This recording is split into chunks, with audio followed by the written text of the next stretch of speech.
안녕하세요. JJ 살롱입니다.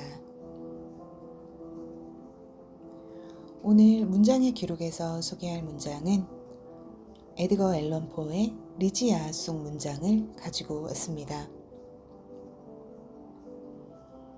오늘도 문장을 먼저 화면에 띄워드리겠습니다. 리지아의 눈의 표정. 사랑스러운 사람의 눈동자 깊은 곳에, 데모크리토스의 우물보다 더 깊은 곳에 숨어 있는 것은 과연 무엇일까? 여러분, 이 유명한 소설가, 혹자는 천재라고 부르는 에드거 앨런 포 하면 뭐가 제일 먼저 떠오르시나요? 저는 유니크한 공포감이 제일 먼저 떠오릅니다. 공포스러운데요. 그 공포가 매우 독특합니다. 그러니까 잔혹한 장면을 마주했을 때 오는 그런 말초적이고 즉각적인 공포 말고요. 뭔가 은근하고 촌스럽지 않고 서서히 달궈지면서도 어딘지 모르게 귀족적인 자리에서 올라오는 공포감이라고 표현하는 것이 제가 느낀 감각을 가장 구체적으로 표현한 것 같습니다. 그런데 어떻게 이런 느낌이 들까 생각해보면 아마 공포 자체가 만들어지는 특유의 과정 때문인 것 같은데요. 잘 쓰여진 문장들과 은유와 상징 속에서 서서히 자라난 어떤 인지적인 공포가 마침내 감각에까지 밀려들어 모습을 드러내는 듯한, 그러니까 갑자기 나타난 공포라기보다는 문득 깨닫는 공포 때문인 것 같거든요. 그런데요, 사실 저는 독자로서의 저를 가만히 살펴보면요, 문학작품에서 생명력, 사랑, 어떤 지적인 고향감, 그리고 존재의 상승 감각 같은 따뜻하고 팽창하는 감각을 좋아하더라고요. 그래서 그런지 포우처럼 좁고 어둡고 스산하고 어떤 광기에 가까운 내면으로 독자를 끌고 가는 소설들을 크게 즐겨 읽는 편이 아니어서 이 작가 에드거 앨런 포 역시 제 머릿속에서는 중심부에 자리했던 작가라기보다 아주 좁고 강렬한 영토를 가진 작가. 그러나 한번 읽고 나면 절대 잊을 수 없는 그런 작가로 기억하고 있었는데요. 그래서 그러는지 이 문장의 기록 시리즈에 포의 문장을 가지고 올 거라고는 좀처럼 예상하지 못했습니다. 그럼에도 불구하고 제가 이번 회차에 포를 떠올린 데는 이유가 있었는데요. 제가 지난 회차에서 100년의 고독을 다루고 나니 뭔가 연이어 떠오르는 소설이 이 에드거 앨런 포의 어셔가의 몰락이라는 작품이었습니다. 왜냐하면 이 어셔가의 몰락이 한 정신의 붕괴를 형상화시킨 소설이거든요. 그러니까 우리가 100년의 고독으로 거대한 물리세계의 소멸 감각을 맛보았으니 이번에는 어셔라는 한 인물 혹은 어셔가라는 한 혈족의 정신의 붕괴, 그리고 그 정신의 붕괴가 독자에게 남기는 서늘한 공포감, 이걸 연이어 다루면 뭔가 연결감도 있고 재밌겠다는 생각이 들었습니다. 게다가 요즘 너무 더우니까 뭔가 여름에 맞게 남양 특집을 하는 게 좋겠다 싶더라고요. 그런데요, 어제 스크립트를 쓰려고 막상 책을 열어보니까 제가 어셔가의 몰락이 아닌 리지아라는 소설에 별표를 3개나 쳐놓았더라고요. 그래서 단편 소설이어서 짧기도 하고 또 오래전에 읽은 작품들이니까 확인 차원에서 어셔가의 몰락, 리지아 이렇게 2편을 다시 한번 읽어보았는데요. 다 읽고 나서 저는 이번에도 어셔가의 몰락보다 리지아가 눈에 더 들어오는 겁니다. 이유는 명백했는데요. 이 두 소설 모두 소설의 결말부에 독자가 가져가는 감각은 공포인데요. 어셔가의 몰락은 그 공포를 뒤로 한 채 도망치는 감각이지만 리지아는 그 공포와 직접 대면하는 감각이기 때문입니다. 그리고 그 대면하는 공포의 성질 역시 남겨지거나 사라지는 게 아닌 이제 막 시작된 부활한 공포, 어쩌면 영원히 죽지 않을 것만 같은 그런 공포이기 때문에 어셔가의 몰락에서 느끼는 무너지는 공포와는 방향성도 전혀 달랐고요. 그래서 제 취향상 리지아가 확고하게 더 좋더라고요. 게다가 이 소설에서 그리는 리지아라는 여자에 대해서는 여자인 저조차도 매혹당할 정도로 묘사가 되어 있었거든요. 그래서 고민 끝에 리지아로 선택을 하게 되었습니다. 그런데 오늘은 정말 에어컨을 켜도 덥더라고요. 그래서 남양 특집답게 음악도 조금 으스스한 걸로 골라보았는데요. 오늘은 이 소설을 읽지 않으신 분들도 마지막 낭독 때에는 온몸에 소름이 한번 쫙 끼치도록 그렇게 스크립트를 써보도록 노력을 해보겠습니다. 그런 의미에서 오늘의 문장을 다시 한번 읽어보겠습니다.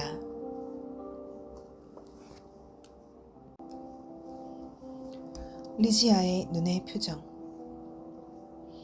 사랑스러운 사람의 눈동자 깊은 곳에, 데모크리토스의 우물보다 더 깊은 곳에 숨어 있는 것은 과연 무엇일까? 무엇일까요? 우선 오늘의 문장으로 들어가기 전에 이 소설에 대해 간략히 설명을 드려야 될 것 같은데요.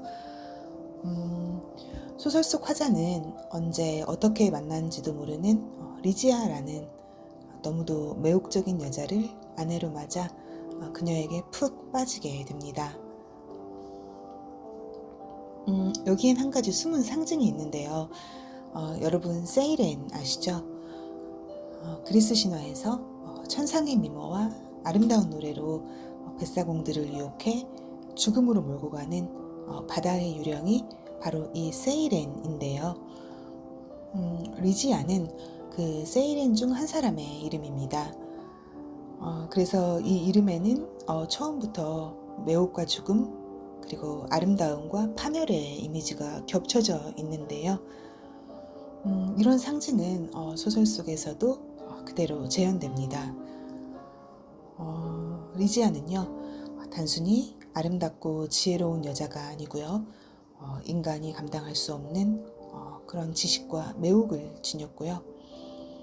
그래서 남편인 화자를 완전히 매료시킨 뒤 그의 영혼을 서서히 잠식해 갑니다. 그런데요, 그런 그녀도 인간이기에 병에 걸리는데요.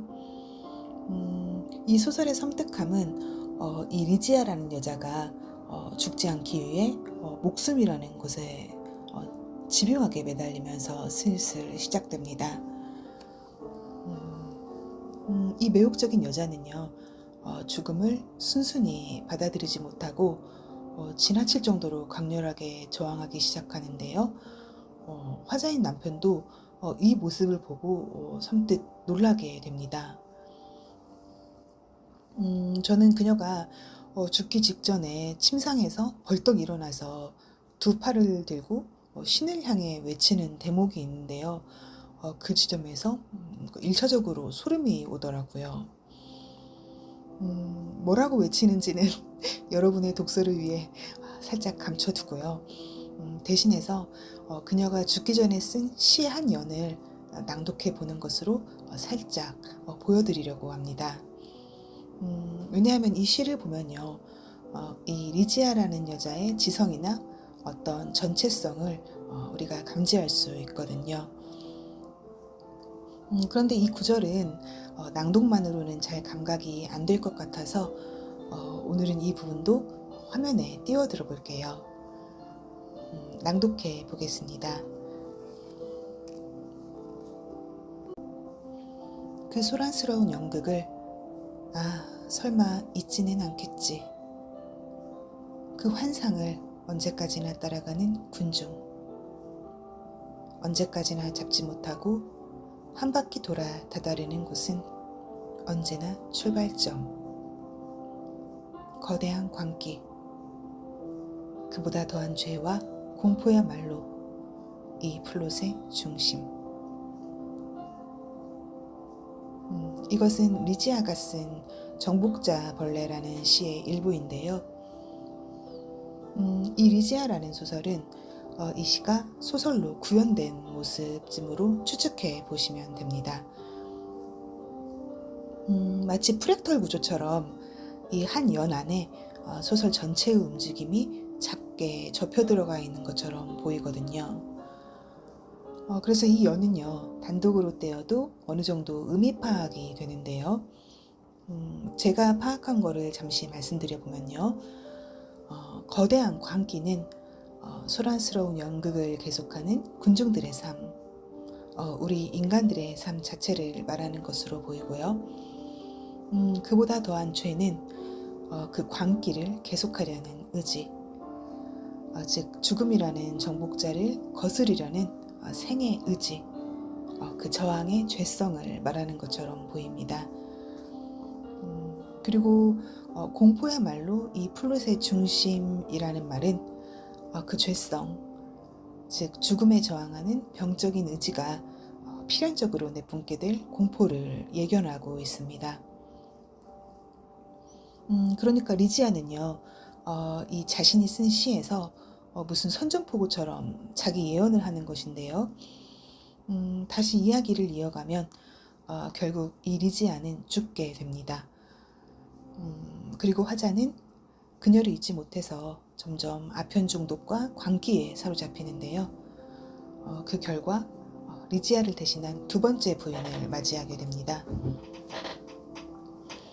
그런데요, 이 두 번째 부인 로이나는 무언가 석연찮은 병에 걸려 시름시름 앓기 시작합니다. 독자는 여기서부터 혼돈에 빠지는데요. 왜냐하면 이 화자의 말을 이제 좀처럼 믿지를 못하겠거든요. 이 아편 중독자의 말이 사실인가? 이 사람이 아편에 빠져 환각 상태로 그녀를 죽인 게 아닌가 하는 의심이 들거든요. 실제로 소설 뒷부분에는 이 두 번째 부인 로이나가 숨을 멎는 과정에 대한 묘사가 길게 나오는데요. 그녀가 소생극을 반복할 때마다 무언가 적과의 격투 양상을 보여줬다. 이런 말을 화자가 화상투로 말을 합니다. 그러니까 독자는 이 사람이 하는 말이 진실인가를 의심하면서 머릿속에서 텍스트 밖에 별도의 서사를 또 하나 펼치게 되거든요. 우리가 보통 이런 화자를 신뢰할 수 없는 화자라고 표현하는데요. 이 신뢰할 수 없는 화자 때문에 독자는 이제 텍스트 안의 서사에만 머물 수가 없습니다. 그래서 텍스트 안 서사와 텍스트 밖 서사를 동시에 펼치면서 더 조마조마하고 심장이 뛰는 그런 혼란과 공포에 빠져들게 됩니다. 아마 이런 이중의 기술, 숨은 기술이 이 작가의 천재성을 또 한 번 말해주는 게 아닌가 생각이 드는데요. 어쨌든 그런 과정을 통해 두 번째 부인 또한 죽게 되는데요. 이제 독자도 화자도 그녀가 확실히 죽었다고 생각하는 바로 그 지점에 수의를 입은 로이나의 시체가 벌떡 일어나 걷는 것을 목격하게 됩니다. 화자는 순간적으로 광기에 사로잡히는데요. 왜냐하면 그 순간 로이나의 시체, 즉 두 번째 부인의 눈에서 무언가를 보게 됩니다. 그 무언가는요, 마지막 문장에 쓰여 있는데요. 오늘의 첫 문장과 연결해서 오늘은 특별히 이 마지막 문장도 가져와 봤습니다. 남양 특집이니까 이 문장도 화면에 띄워드리겠습니다. 한번 낭독해 보겠습니다.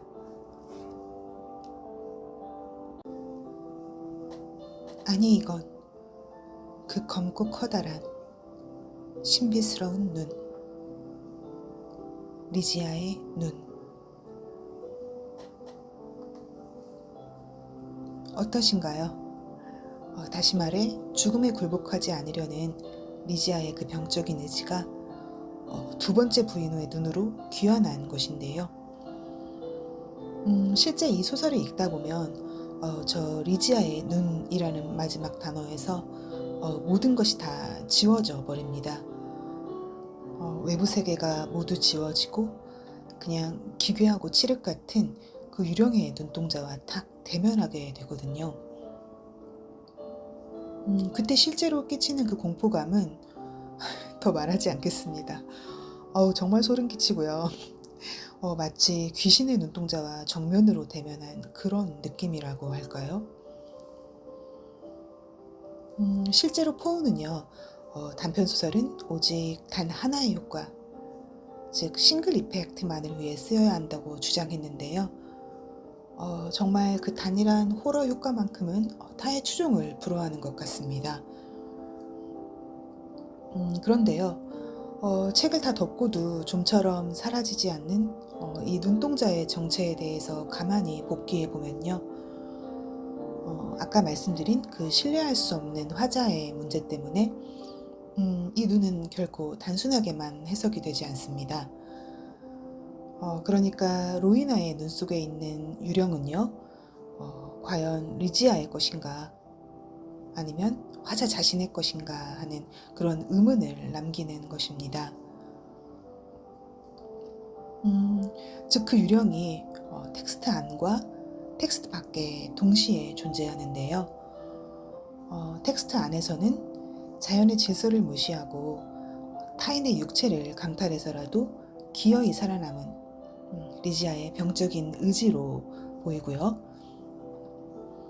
또 텍스트 밖에서는 이 화자의 환영, 즉 한 여자를 향한 맹렬한 기억과 집착, 그 실체 없는 관념이 결국 현실의 물리적인 육체, 두 번째 아내인 로이나를 뚫고 나와 기어이 실체화되는 과정을 보여주기 때문입니다. 심리학 용어를 빌리면요, 이거는 일종의 투사처럼도 보이는데요. 그러니까 화자의 내면에 있던 리지아에 대한 기억과 집착이 로이나의 몸 위에 더 씌워지는 것이죠. 그런데 실제 소설에서는요, 이걸 단순한 투사라고 하기에는 조금 미진해 보이는, 그러니까 투사를 넘어서는 어떤 물리적이고 실체화된 힘이 도사리고 있는 그런 느낌도 들거든요. 한 인간의 환영이 물리적인 힘을 얻어 마침내 현실화된 것, 이렇게 입체적인 층위에서의 유령이 바로 리지아의 눈이 되는 것이죠. 제가 2020년도에 이 포우를 읽고 읽은 날짜 옆에 간단하게 메모를 했던 게 있었는데 이렇게 적어두었더라고요. 관념이 물리를 입고 있다. 관념의 형상화. 이건 하나의 소설이 아니라 그때 제가 포우에게 받았던 전체적인 인상을 표현해 놓은 것으로 보이는데요. 예를 들면 어셔가의 몰락에서 관념은 집이 되어 무너지고 리지아에서는 관념은 눈이 되어 돌아오는 방식인데요. 저는 당시 이것을 이 작가가 소설을 쓰는 방식, 그러니까 기술적인 발견을 했던 것 같은데요. 그런데 올해 스크립트를 쓰기 위해 다시 이 소설을 읽었을 때는 거기서 한 단계 더 들어가 이 입체적인 층위의 공포 설계, 그러니까 독자로 하여금 텍스트 안과 밖을 동시에 펼치게 만들어서 해석의 여러 가능성을 열어둔 채 공포라는 하나의 단일한 감각에 정확히 도달하게 하는 이 치밀한 설계. 이것이야말로 포우의 진짜 무기이자 천재성이구나 하고 깨닫게 되었습니다. 그래서 그러는지 저는 이번에는 다른 것보다 저 리지아의 정복자 벌레라는 시, 그러니까 병적인 의지가 언어화되어 신에게 선전포고를 하듯 내지르는 외침, 그리고 그 외침이 소설 전체에서 다시 실현되는 방식, 그 구조적 완성도, 이 부분이 가장 강하게 잡히더라고요. 그래서 이번에는 또 다른 의미에서 이 소설에 놀랐고 여전히 재미있었습니다. 그런데 그러면서 도달한 결론은요, 참 엉뚱하지만 역시 여름에는 포우를 읽자 하는 것이었습니다. 그런데 또 이런 생각도 들었습니다. 그런데 자려고 하는데 저 리지아의 눈동자가 떠오르면 어쩌지? 19세기 소설 속 리지아의 눈동자를 나는 2026년인 오늘 그대로 본 것 같은데, 죽음을 신의 섭리나 자연의 질서가 아니라 인간이 끝내 극복해야 할 결함이나 과제로 보는 누군가의 시선 속에서도 그 눈동자를 본 것 같은데, 이런 생각이 들면서 또 한 번 등골이 서늘해지더라고요. 그래서 오늘의 끝인사는 공포로부터 도망치기보다 공포와 대면하는 문장, 죽음이라는 정복자를 거스리려는 의지가 물리적 형상을 입은 문장, 어쩌면 자기 내면의 병적인 집착과 환영이 끝내 현실의 몸을 입고 나타난 듯한 그 섬뜩한 문장, 리지아의 마지막 문장을 다시 한번 읽어보는 것으로 대신하겠습니다. 아니, 이건 그 검고 커다란 신비스러운 눈, 리지아의 눈.